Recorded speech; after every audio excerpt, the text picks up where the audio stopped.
Pai do Senhor, amados irmãos,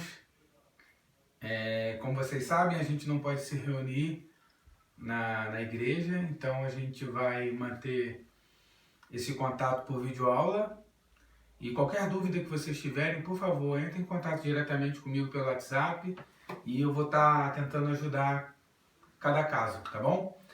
Além da videoaula, a gente vai montar, na verdade, 4 videoaulas para cada apostila, 4, 5, dependendo do tamanho da apostila. E além das videoaulas, a gente vai montar um questionário relacionado a cada matéria. E além do questionário, um trabalhinho, aproveitando o tempo que o pessoal está em casa. Eu sei que alguns ainda estão trabalhando, mas eu acredito que não vai ser nada pesado a ninguém.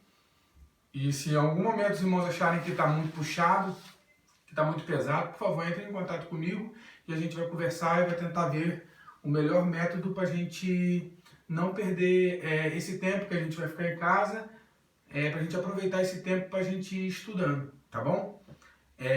Eu comecei essa matéria, que é Antropologia Teológica, no seminário. Uma parte da turma fez, uma outra não fez, mas eu acredito que seja bom que todos assistam essa videoaula mais uma vez e relembrem aquilo que a gente já estudou, tá? Então vai ser uma videoaula de no máximo 10 a 12 minutos. Eu estou controlando o horário para um reloginho que está na minha esquerda aqui, então se eu der uma olhadinha para a esquerda, não se preocupem, é que eu estou acompanhando por aquele relógio ali, tá?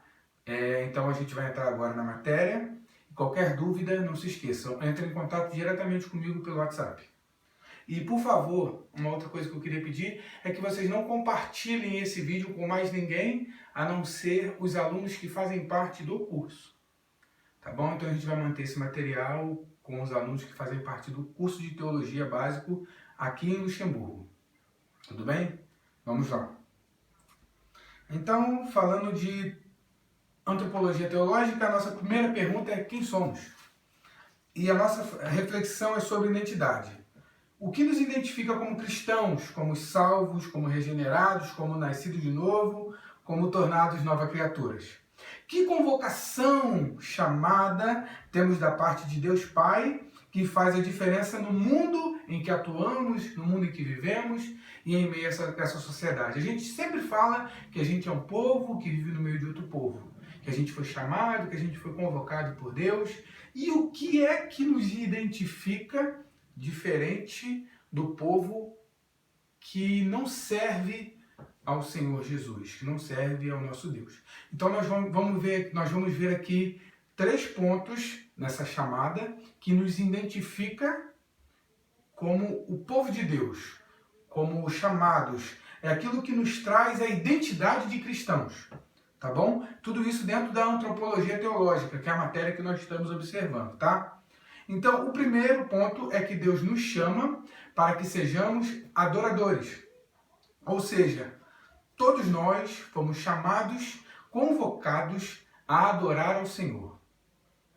Tá? Todos nós temos esse chamado específico. A tarefa primordial da igreja é celebrar o nome do Senhor Jesus. É adorá-lo e cultuá-lo. Então, nós fomos chamados e convocados para essa missão. E todos nós precisamos fazer isso. E precisamos fazer isso com excelência. O nosso culto não é somente aquelas 2 horas onde nós estamos na igreja. Como, por exemplo, nesse momento, nós não estamos nos reunindo na igreja. Então, o nosso culto é a nossa vida. Nós entregamos a nossa vida como um culto racional ao Senhor. Tá bom? Então, as 2 horas do culto, ou o momento que nós passamos dentro do templo, ele é importante, sim. Mas o nosso culto não é somente essas 2 horas onde nós estamos ali. Tá bom? E nós fomos chamados a cultuá-lo e adorá-lo. Tá? E Deus nos chama para que sejamos intercessores. Ou seja, primeiro nós vimos que nós fomos chamados para sermos adoradores. Tá? Adorarmos ao Senhor em espírito e em verdade. Segundo, Deus nos chamou para sermos intercessores. Todos nós fomos chamados à intercessão, à oração. A oração é um fenômeno espiritual. Ele consiste numa queixa, num grito de angústia, um pedido de socorro. Consiste numa serena contemplação de Deus, que é o princípio imanente e transcendente de todas as coisas, ou seja, ele é o princípio de tudo. E a ele nós iremos orar, a ele nós entregaremos o nosso caminho, a ele nós iremos nos queixar das coisas que acontecem conosco. E cabe a ele a decisão sobre o que acontecerá com a nossa queixa, com a nossa reclamação e com a nossa oração. Tá? Um exemplo de alguém que intercedeu ao Senhor Jesus é o cego Bartimeu, que sabendo que Jesus passaria ali, ele exclamou com alta voz, dizendo: Jesus, filho de Davi, tem misericórdia de mim. E ele foi ouvido, ele foi atendido. Tá? Então nós fomos chamados para sermos intercessores. Primeiro, adoradores. Segundo, intercessores. E terceiro, Deus nos chamou para sermos facilitadores. E o que é ser um facilitador? Nós fomos chamados a facilitar, ou seja, a ajudar uns aos outros.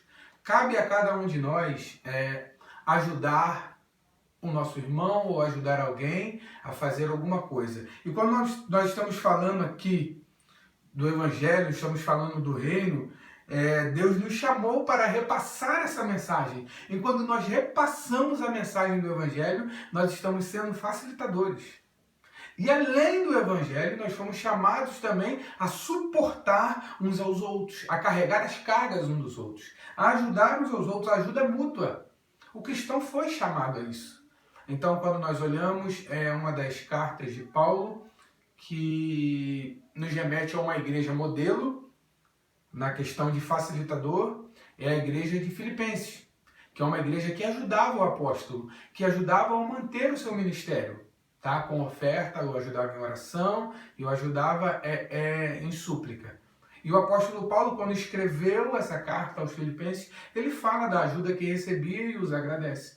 Então, a igreja do Senhor Jesus, ela precisa ser facilitadora. E nós, como parte do corpo de Cristo, cada um de nós fazemos parte desse corpo de Cristo, nós fomos chamados também a sermos facilitadores do reino de Deus, a ajudar uns aos outros, a suportar uns aos outros e a levar o Evangelho do Senhor Jesus, a levar o reino de Deus àqueles que ainda não ouviram essa palavra. Tá bom? Temos de Deus muito o que repassar aos outros. O Evangelho deve ser repassado, porque somos facilitadores do reino de Deus. O produto da vida cristã deve ser repassado. O fruto do Espírito deve ser repassado. O fruto do Espírito é um programa de vida a ser facilitado, repassado e posto em ação.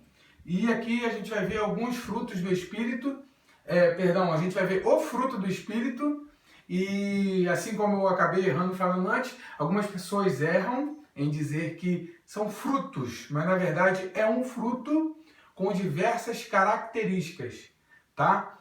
E aqui tem algumas características desse fruto, e todo cristão, todo crente, todo cristão em Cristo Jesus, ele tem o fruto do Espírito, porque o Espírito Santo passa a habitar nele, então ele precisa apresentar essas características do fruto do Espírito. Tá? Conclusão, a gente vai concluir essa questão de quem somos. Essa foi a pergunta proposta. Eu não sei se todos perceberam, mas nós falamos aqui que nós temos algumas responsabilidades que são primordiais para a igreja. Primeiro, nós somos adoradores. Segundo, nós somos facilitadores do reino. Nós somos intercessores. E terceiro, nós somos facilitadores. Ou seja, adoradores, intercessores e facilitadores. O Senhor Jesus nos elegeu, nos convocou e nos chamou para que possamos fazer isso e levar o seu evangelho. Tá bom? Então, cada um de nós precisamos estar prontos a fazer isso, e essa é a nossa primeira parte que nós estudamos sobre antropologia teológica, e mais para frente a gente vai ver a segunda parte.